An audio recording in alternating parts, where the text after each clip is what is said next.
दोस्तों, ये कहानी है तेनाली रामा की, जो आपको बहुत कुछ सिखाएगी। राजा कृष्णदेव राय के शासन काल में उनके साथ तेनाली रामा जैसे विद्वान वह करते थे। तेनाली रामा अपनी तीक्ष्ण बुद्धि और समझदारी के कारण चारों तरफ प्रसिद्ध थे। कृष्णदेव राय को भी अपने दरबार का हिस्सा तेनाली रामा पर बहुत गर्व था। एक बार कृष्णदेव राय के दरबार में एक दूसरे राज्य से एक पंडित आया। पंडित बड़ा विद्वान और कई भाषाओं का जानकार था। दरबार में आकर पंडित ने कृष्णदेव राय से कहा, महाराज, मैंने सुना है कि आपके दरबारी काफी बुद्धिशाली है और हर प्रश्न का सही उत्तर दे देते हैं। कृष्णदेव राय के मुख पर एक बड़ा स्मित आया। उन्होंने तेनाली रामा की तरफ देखकर गर्व से कहा, इस बात में कोई शंका नहीं है। पंडित ने कहा, अगर ऐसी बात है तो क्या आपके दरबारी या आप कोई भी ये बता सकता है कि मेरी मातृभाषा कौन सी है? इतना कहकर पंडित ने अलग अलग प्रांतीय भाषाओं में कुछ बोलना शुरू किया। उन्होंने मराठी, गुजराती, हिंदी, तेलुगु, तमिल, बंगाली ऐसी कई भाषाओं में बात की। कृष्णदेव राय और सभी दरबारी ये देखकर हैरान थे कि वह जिस भी भाषा में बोलते थे, इस तरह से बोलते थे जैसे लगता था कि वही उनकी मातृभाषा है। पंडित जी की हर एक भाषा पर पकड़ बहुत मजबूत थी। सिर्फ उन्हें सुनकर कोई भी यह नहीं बता सकता था कि उनकी मातृभाषा कौन सी है।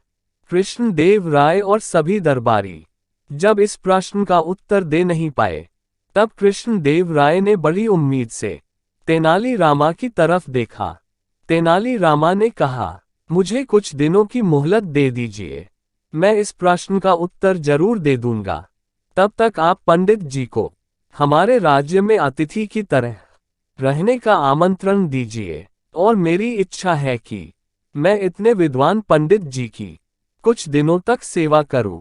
कृष्णदेव राय ने पंडित जी को अपने राज्य में मेहमान की तरह रहने के लिए कहा। पंडित जी मान गए। उस दिन से पंडित जी को बड़े ठाट बाट से राजमहल में अतिथि की तरह रखा जाने लगा और तेनाली रामा खुद उनकी सेवा में लगे। एक दिन जब पंडित जी एक पेड़ के नीचे बैठे थे, तेनाली रामा ने उनके पैर छूने के बहाने से उनके पैर में कांटा चुभा दिया।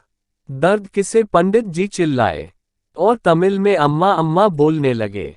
2-3 दिनों बाद जब फिर से सभा आरंभ हुई तो पंडित जी ने कहा, अब तो कई दिन बीत चुके हैं, क्या आप में से कोई मेरे सवाल का जवाब दे पाएगा या नहीं? तेनाली रामा खड़े हुए सबके सामने बोले, पंडित जी, आपकी मातृभाषा तमिल है।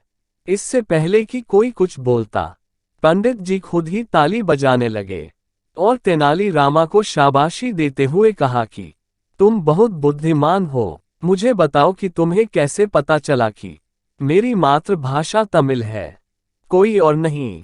तेनाली रामा ने कहा, बड़ा आसान था पंडित जी, जिस दिन मैंने आपके पैर में कांटा चुभाया था, तब आपके मुंह से जो शब्द निकले थे वह तमिल में थे। जब मनुष्य तकलीफ में होता है, तब वह सब कुछ भूलकर सिर्फ अपनी मातृभाषा को याद रखता है, और उस दिन भी वही हुआ। कांटे की चुभन से आपने अपनी माता और अपनी मातृभाषा दोनों को याद किया, इसलिए मुझे पता चल गया कि आपकी भाषा तमिल है। तेनाली रामा ने अपनी समझदारी से एक बार फिर अपने राज्य की लाज रख ली। कृष्णदेव राय ने खुश होकर उन्हें शाबाशी दी और एक बड़ा इनाम भी दिया। दोस्तों, आपको ये कहानी कैसी लगी? अच्छी लगी तो वीडियो को लाइक कीजिए और ऐसी ही कहानियों के लिए हमारे चैनल को सब्सक्राइब कीजिए।